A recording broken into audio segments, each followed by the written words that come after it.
Hi every one, ನೀವೇನಾದರೂ computer science engineering ಮಾಡಬೇಕು ಅನ್ಕೊಂಡಿದ್ದೀರಾ? Computer science engineering ಅಂದರೆ ಏನು, ಅಲ್ಲೇನಿರುತ್ತೆ ಕೆರಿಯರ್ ಆಪರ್ಚುನಿಟಿ ಆಗಿರುತ್ತೆ. ಅದ್ರ ಬಗ್ಗೆ ಡೀಟೇಲ್ ಆಗಿ ನಮಗೆ ತಿಳಿಸ್ಕೊಡ್ತೀವಿ. ಚಾನಲ್ಗೆ ಸಬ್ಸ್ಕ್ರೈಬ್ ಆಗಿ, ವಿಡಿಯೋ ಇಷ್ಟ ಲೈಕ್ ಮಾಡಿ.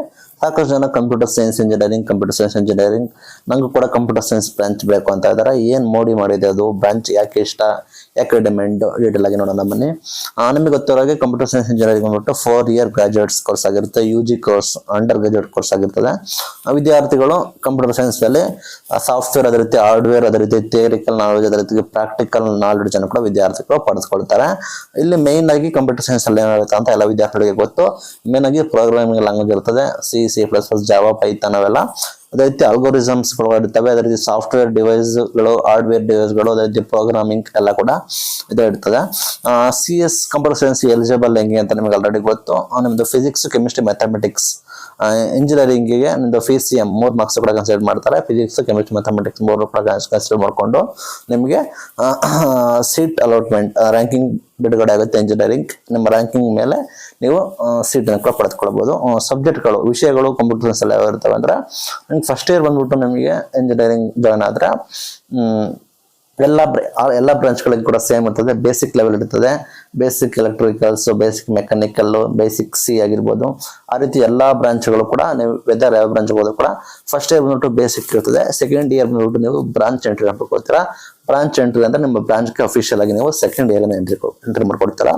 ಅಲ್ಲಿ ನಿಮಗೆ ಕಂಪ್ಯೂಟರ್ ಆರ್ಕಿಟೆಕ್ಚರ್ ಇರ್ತದೆ, ಕ್ಲೌಡ್ ಕಂಪ್ಯೂಟಿಂಗ್ ಇರ್ತದೆ, DBMS ಡಾಟಾಬೇಸ್ ಮ್ಯಾನೇಜ್ಮೆಂಟ್ ಸಿಸ್ಟಮ್ ಇರ್ತದೆ, OS ಆಪರೇಟಿಂಗ್ ಸಿಸ್ಟಮ್ ಇರ್ತದೆ, ಕಂಪೈಲರ್ ಡಿಸೈನ್ ಇರ್ತದೆ, CN ಕಂಪ್ಯೂಟರ್ ನೆಟ್ವರ್ಕ್ ಇರ್ತದೆ, ಡಿಸೈನ್ ಅಂಡ್ ಅನಾಲಿಸಿಸ್ ಕೂಡ ಇರ್ತದೆ, ಕಂಪೈಲರ್ ಡಿಸೈನ್ ಇರ್ತದೆ, ಡಾಟಾ ಸ್ಟ್ರಕ್ಚರ್ ಇರ್ತದೆ, ಸಾಫ್ಟ್ವೇರ್ ಟೆಸ್ಟಿಂಗ್ ಕೂಡ ಇರ್ತದೆ. ಇಷ್ಟೆಲ್ಲ ನೀವು ಕಲಿತೀರಾ. ನೀವು 4 ಇಯರ್ ಜರ್ನಿ, ಲ್ಯಾಬೊರೇಟರಿ ಆಗಿರ್ಬೋದು, C, ಪೈಥಾನ್, ಜಾವಾ, C++ ಎಲ್ಲ ಕೂಡ ಕಲಿತೀರಾ. ಪ್ರೋಗ್ರಾಮಿಂಗ್ ಕಲಿತೀರಾ, ಕಂಪ್ಯೂಟರ್ ನೆಟ್ವರ್ಕ್ ಕಲಿತೀರಾ, ಪ್ರಾಜೆಕ್ಟ್ಗಳು ಕೂಡ ಮಾಡ್ತೀರಾ. ನಾನಾ ರೀತಿ ಆಸ್ಪೆಕ್ಟ್ಗಳನ್ನ ನೀವು ಮಾಡ್ತೀರಾ.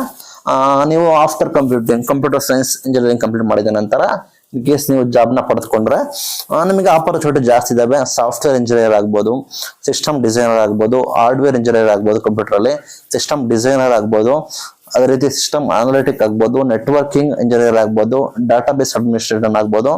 ಆ ರೀತಿ ಕೆರಿಯರ್ ಆಪರ್ಚುನಿಟಿ ಕೂಡ ಕಂಪ್ಯೂಟರ್ ಸೈನ್ಸ್ ಕೂಡ ಇದೆ.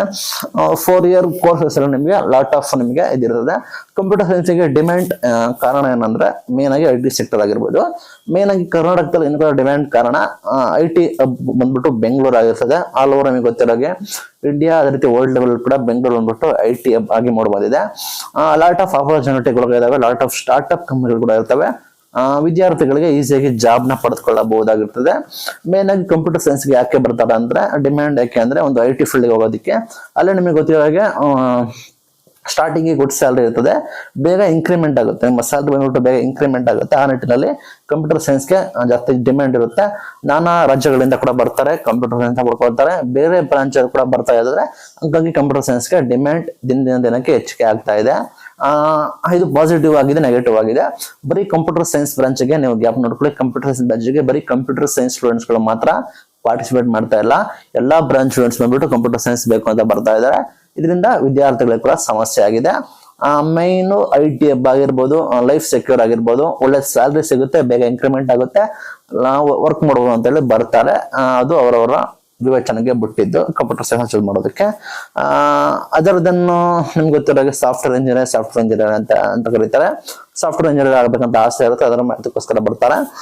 ಬೇರೆ ಬ್ರಾಂಚ್ಗಳು ಇದಕ್ಕೆ ಡಿಫ್ರೆನ್ಸ್ ಅಂದ್ರೆ, ಇದು ಬಂದ್ಬಿಟ್ಟು ಕಂಪ್ಲೀಟ್ಲಿ ಸಾಫ್ಟ್ವೇರ್ ಆಗಿರೋ ಕಾರಣ ಫುಲ್ AC ಆಫೀಸಲ್ಲಿ ವರ್ಕ್ ಮಾಡ್ತಾರೆ. ಬೇರೆ ಹೋದ್ರೆ ಮೆಕ್ಯಾನಿಕಲ್ ಆದ್ರೆ ಫೀಲ್ಡ್ ವರ್ಕ್ ಇರ್ತದೆ, ಸಿವಿಲ್ ಆದ್ರೆ ಕನ್ಸ್ಟ್ರಕ್ಷನ್ ವರ್ಕ್ ಇರ್ತದೆ, ಎಲೆಕ್ಟ್ರಿಕಲ್ ಆದ್ರೆ ಅದರ್ ಇಂಡಸ್ಟ್ರಿ ವರ್ಕ್ ಇರ್ತದೆ. ಅದಕ್ಕೋಸ್ಕರ ಸಾಕಷ್ಟು ಜನ ಇಷ್ಟಪಡ್ತಾರೆ. ಎಸ್ಪೆಷಲ್ ಮಟ್ಟ ಹುಡುಗಿಯರು ಕೂಡ ಇಷ್ಟಪಡ್ತಾರೆ. ಆರಾಮಾಗಿ AC ಮುಂದೆ ವರ್ಕ್ ಮಾಡ್ಬೋದಪ್ಪ ಅಂತ. ಇಲ್ಲಿ ಪ್ಲಸ್ ಇದೆ, ಡ್ರಾಬ್ಯಾಕ್ ಇದೆ. ಇದನ್ನ ಮೊದಲು ಬಂದ್ಬಿಟ್ಟು ಪ್ರೋಸ್ ಬಗ್ಗೆ ಮಾತಾಡೋಣ. ಕಂಪ್ಯೂಟರ್ ಸೈನ್ಸ್ ಇಂಜಿನಿಯರಿಂಗ್ ಮಾಡೋದ್ರಿಂದ ಪ್ರೋಸ್ಗಳು ಆಗೋ ಲಾಭಗಳು ಏನಂದ್ರೆ, ಒಂದು ಒಳ್ಳೆ ಸ್ಯಾಲರಿ ಸಿಗುತ್ತೆ, 2 ಬೇಗ ಇನ್ಕ್ರಿಮೆಂಟ್ ಆಗುತ್ತೆ ಆಗ್ಬೋದು. ಒಂಥರ ವರ್ಕ್ ಫ್ರಮ್ ಹೋಮ್ ಕೂಡ ಮಾಡ್ಬೋದು, ವರ್ಕ್ ಫ್ರಮ್ ಹೋಮ್ ಆಪರ್ಚುನಿಟಿ ಕೂಡ ಇದೆ, ವರ್ಕ್ ಫ್ರಮ್ ಆಫೀಸ್ ಮಾಡ್ಬೋದು. ಅದೇ ರೀತಿ ನೀವು AC ಮುಂದೆ ಒಂದೇ ಜಾಗ ಕುತ್ಕೊಂಡು ನೀವು ವರ್ಕ್ ಮಾಡಬೇಕಾಗುತ್ತೆ. ನಿಮಗೆ ಅದೇ ರೀತಿ ಇದಿರೋದಿಲ್ಲ, ಫೀಲ್ಡ್ ವರ್ಕ್ ಎಲ್ಲ ಮಾಡೋದು ಇರೋದಿಲ್ಲ. ನಂತರ ಬೇಗ ಇನ್ಕ್ರಿಮೆಂಟ್ ಆಗುತ್ತೆ, ಬೇಗ ನೀವು ಹೈಯರ್ ಪೋಸ್ಟ್ಗೆ ಹೋಗ್ಬೋದು, ಒಳ್ಳೆ ಸ್ಯಾಲರಿಯನ್ನು ಕೂಡ ಪಡ್ಕೊಳ್ಳಬಹುದು, ಚೆನ್ನಾಗಿ ಲೈಫ್ನ ಕೂಡ ಲೀಡ್ ಮಾಡ್ಬೋದು. ಆ ನಿಟ್ಟಿನಲ್ಲಿ ಕೂಡ ಈ ರೀತಿ ನಾವು ಒಂದು ಒಳ್ಳೆ ಕಂಪ್ನಿಯಲ್ಲಿ ಜಾಬ್ ಮಾಡ್ಬೇಕಪ್ಪ, ಕಂಪ್ಯೂಟರ್ ಸೈನ್ಸ್ ತಗೋಬೇಕಪ್ಪ ಅಂತ ಇಚ್ಛೆ ಪಡ್ತಾರೆ. ಇದು ಮೇನ್ ಪ್ರಾಸೆಸ್ ಅಂದ್ರೆ ಬ್ರೈನ್ ಇದಾಗಿರ್ತದೆ. ಏನಂದ್ರೆ ಒಳ್ಳೆಯದು ಅಂದ್ರೆ what is the use computer science ತಗೊಂಡ್ರೆ ಏನೆಲ್ಲ ಲಾಭಗಳಾಗ್ತವೆ ಅಂತ. ಮೇನ್ ಆಗಿ ಡ್ರಾಬ್ಯಾಕ್ಸ್ ನೋಡೋದಾದ್ರೆ ಕಂಪ್ಯೂಟರ್ ಸೈನ್ಸ್ ಕಾಂಪಿಟೇಷನ್ ಲೆವೆಲ್ ಜಾಸ್ತಿ ಇದೆ. ಎಲ್ಲರೂ ಕೂಡ ಕಂಪ್ಯೂಟರ್ ಸೈನ್ಸ್ ಬೇಕು ಅಂತ ಡಿಮ್ಯಾಂಡ್ ಮಾಡ್ತಾರೆ ಬೇರೆ ಬೆಂಚವರು ಕೂಡ. ಇಲ್ಲಿ ನಿಮಗೆ ಬಂದ್ಬಿಟ್ಟು ಕಂಪ್ಲೀಟ್ ಬಂದ್ಬಿಟ್ಟು ಕಂಪ್ನಿಲೇ ವರ್ಕ್ ಮಾಡೋ ಕಾರಣ ವರ್ಕ್ ಪ್ರೆಷರ್ ವರ್ಕ್ ಟೆನ್ಷನ್ ಕೂಡ ಹೆವಿ ಇರ್ತದೆ. ಹೆವಿ ನಿಮಗೆ ರಿಸ್ಕ್ ಇರ್ತದೆ. ಕಂಪ್ಯಾರಿಟಿವ್ಲಿ ಸಿವಿಲ್ ಮೆಕ್ಯಾನಿಕಲ್ ನಿಮಗೆ ಹಾರ್ಡ್ ವರ್ಕ್ ರಿಸ್ಕ್ ಇದ್ರೆ ಕೂಡ ಇದು ಮೆಂಟಲ್ ರಿಸ್ಕ್ ಅನ್ಬೋದು. ಮೆಂಟಲ್ ನಿಮಗೆ ಪ್ರೆಷರ್ ಕೂಡ ಇರ್ತವೆ, ರಿಸ್ಕ್ ಇರ್ತದೆ. ಅದನ್ನು ನೀವು ನಿಭಾಯಿಸೋ ಕೆಲಸ ಕೂಡ ಮಾಡಬಹುದಾಗಿರ್ತದೆ. ಇದು ನಿಮಗೆ ಕಂಪ್ಯೂಟರ್ ಸೈನ್ಸ್ ಬಗ್ಗೆ. ಇಲ್ಲಿ ಕಂಪ್ಯೂಟರ್ ಸೈನ್ಸ್ ಕೂಡ ಒಳ್ಳೆ ಆಪರ್ಚುನಿಟಿ, ಒಳ್ಳೆ ಇದು ಇದೆ. ಹಂಗಂತ ಸಿವಿಲ್ ಚೆನ್ನಾಗಿಲ್ಲ, ಮೆಕ್ಯಾನಿಕಲ್ ಚೆನ್ನಾಗಿಲ್ಲ ಅಂತ ಇಲ್ಲ. ಸಿವಿಲ್ ಅಲ್ಲೂ ಕೂಡ ಚೆನ್ನಾಗಿದೆ, ಮೆಕ್ಯಾನಿಕಲ್ ಕೂಡ ಚೆನ್ನಾಗಿದೆ. ಬಟ್ ಅಲ್ಲಿ ನಿಮಗೆ ಕೆಲಸ ಈಸಿಯಾಗಿ ಸಿಗುತ್ತೆ ಸಿವಿಲ್ ಮೆಕ್ಯಾನಿಕಲ್ ಅಲ್ಲಿ. ಬಟ್ ಅಲ್ಲಿ ಜಾಸ್ತಿ ಸ್ಯಾಲ್ರಿ ಹೈಕ್ ಆಗೋದಕ್ಕೆ ಸ್ವಲ್ಪ ಟೈಮ್ ತಗೊಳುತ್ತೆ, ಕಷ್ಟಪಡಬೇಕಾಗುತ್ತೆ. ಬಟ್ ಕಂಪ್ಯೂಟರ್ ಸೈನ್ಸ್ ಅಲ್ಲ 1 ವರ್ಷ 2 ವರ್ಷ 3 ವರ್ಷ ಎಕ್ಸ್ಪೀರಿಯನ್ಸ್ ಇದ್ರೆ ನೀವು ಒಳ್ಳೆ ಸ್ಯಾಲ್ರಿನ ಎಕ್ಸ್ಪೆಕ್ಟ್ ಮಾಡಬಹುದು. ಅದರದ್ದೇನು ಬಿಟ್ರೆ ಸಿವಿಲ್ ಫೀಲ್ಡ್ಗೆ ತನ್ನದೇ ಆದ ವ್ಯಾಲ್ಯೂ ಇದೆ. ಆ ಫೀಲ್ಡ್ ಅಲ್ಲಿ ಕೂಡ ಒಳ್ಳೆ ಚೆನ್ನಾಗಿ ಲೈಫ್ ಲೀಡ್ ಮಾಡೋರು ಕೂಡ ಇದ್ದಾರೆ. ಮೆಕ್ಯಾನಿಕಲ್ ಫೀಲ್ಡ್ ಅಲ್ಲಿ ಕೂಡ ಇದ್ದಾರೆ, ಅದೇ ರೀತಿ ಕಂಪ್ಯೂಟರ್ ಸೈನ್ಸ್ ಫೀಲ್ಡ್ ಅಲ್ಲಿ ಕೂಡ ಇದ್ದಾರೆ. ಪ್ರತಿಯೊಂದು ಫೀಲ್ಡ್ಗಳು ಕೂಡ ನಿಮಗೆ ಪ್ರತಿಯಾದ ಜಾಗಗಳಿರ್ತವೆ. ಈಗ ಏನಾಗಿದೆ ಅಂದ್ರೆ ಕಂಪ್ಯೂಟರ್ ಸೈನ್ಸ್ಗೆ ಸಾಕಷ್ಟು ಸಮಸ್ಯೆ ಆಗಿದೆ. ಎಲ್ಲರೂ ಕೂಡ ಕಂಪ್ಯೂಟರ್ ಸೈನ್ಸ್ ಬೇಕು ಅಂತ ಇದ್ದಾರೆ. ಆಪರ್ಚುನಿಟಿ ಕಡಿಮೆ ಇದೆ.